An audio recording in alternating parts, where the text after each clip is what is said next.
নমস্কার বন্ধুরা, issue story স্টুডিওতে আপনাদের স্বাগত জানাচ্ছি। আপনাদের সামনে আমি উপস্থাপন করছি পশু পাখি ও চামচিকা নামক ঈশপের একটি নীতিমূলক গল্প। তো চলুন বন্ধুরা, এবার শুরু করা যাক। সে অনেক দিন আগেকার কথা। পৃথিবীর পশু ও পাখিদের মধ্যে যুদ্ধ বেঁধে গিয়েছিল। পশুরা সব একদিকে আর পাখিরা অন্যদিকে। সেই যুদ্ধ বহুদিন ধরে চলেছিল। চামচিকা কোনো দলভুক্ত হয়ে এই যুদ্ধে সামিল হলো না। সে মাঝখানে রইল। পাখিরা যখন তাকে তাদের দলে আসতে ডাকে, তখন চামচিকা বলে, আমি তো পাখি নই যে তোমাদের দলে যাব। আমি স্তন্যপায়ী প্রাণী, ডানা থাকলেই কি পাখি হয়? পশুরা যখন তাকে তাদের দলে আসতে ডাকে, তখন চামচিকা বলে, আমি তো পশু নই যে পশুর দলে যাব।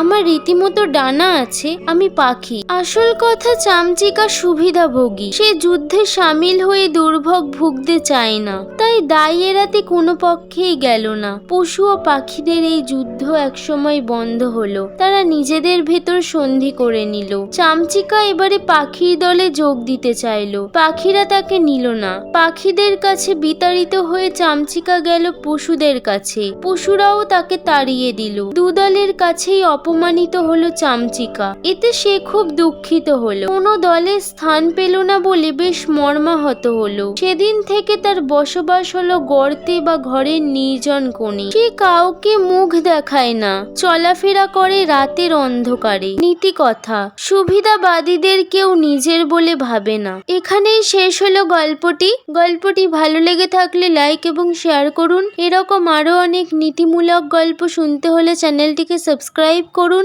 এবং নিজের মতামত কমেন্ট সেকশনে জানাতে ভুলবেন না।